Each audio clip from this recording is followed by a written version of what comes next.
Kahit gabi na pumunta kami sa Target kasi wala nang diaper si Diwa at saka magbili din kami ng mga kakailanganin mga madi. Diwa nga mahilig sa kamera na diri nag-atubang sa akong video. Kitan ko nga pala yan sila mga madi kasi sobrang lamig sa labas. Oh my God, winter. Naman dito nagsisnow pero ang lamig pa rin. Ginoo ko pastilan. Bye-bye, little snowflake.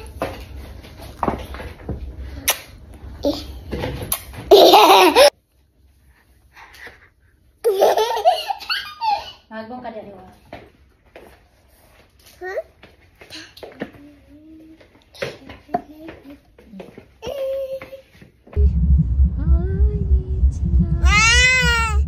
Gusto ko kasi doon sa Target mag-grocery kasi yung rice nila may pack na bag. Di kasi maliit lang talaga, tag 1 kilo, 2 kilos lang ang laman ng isang pack. Nakarating na kami, hahanap lang kami ng parking. Sa loob na kami ng grocery store, itong Target. Nahanap ko nga pala nito ay gatas ni Diwa, so dalawa na nga pala ang binili ko kasi madali lang maubos. Milk nga pala ang kanyang gatas, before nung maliit pa siya is yung Bear Brand ang kanyang gatas mga madi. Recording ako dito yung anak ko naman na si Diwa, nagsasalita naman sa kilid ko mga madi oh.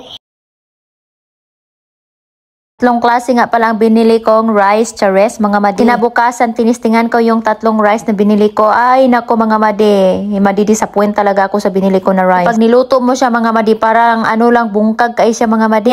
Kuan, bahong NFA na bugas. Oh my goodness. Actually naman kasi doon kami nagbibili sa Davy, which is 30 minutes ride papunta doon. Yung jasmine rice naman ang binibili ko. Kaya lang, naubusan kami ng rice madi. So dito na lang kami nagbili sa Target kasi malapit lang naman siya sa bahay. Nga mga madi, so tapos na kami nag-grocery. So, papunta nga pala kami doon sa mga saninaan ng mga bata. Pasko ngayon. So, kailangan namin sila bilhan ng sanina. Chares. Naman may souvenir sila. Oy, this year. Chares. Yun na nga, nandito na kami mga madi. O yun, sinukod-sukod na nila ang kanilang mga sanina. Mga madi, oy, whole dress. Sa asawa ko, hindi na lang natin to bilhin. Magpiktorya na lang tayo dito. Kung man na to pictorial, hubo lang din nato ni. Balik nato sa butunganan. Nga ay Christmas season mga madi. So, ang napili ko ang kanilang damit ay kulay na red. Para Paskong Pasko talaga, chares. Likot-likot nga nila mga madi. Gusto ko mag-pictorial pero maglakad-lakad man sila mga madi. Oy, talaga makapuyo mga madi yung isa kong anak na si Diwatang. Suran ko na lang ay si Gabi at ang kanyang tatay. Finally, kunuha ng kanyang tatay si Diwang para magsali na sa pictorial. Oy, kasi ang likot-likot nga ni Diwatang mga madi. Okay, alright. 1, 2, ready, go! Pwede ay naulahi ang video. Hi!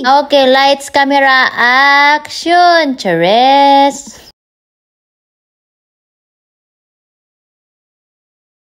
Man oy kasi pag Paskong Pasko so hindi nagsi-change ng mga biddings, diba? Para something new naman, chares. Sara rin kami doon mga madi, umuwi na kami mga madi kasi gutom-gutom na kami, magluto pa ako ng pizza. Ang hapunan namin mga madi, madali lang lutuin kasi ready to cook na lang siya ba?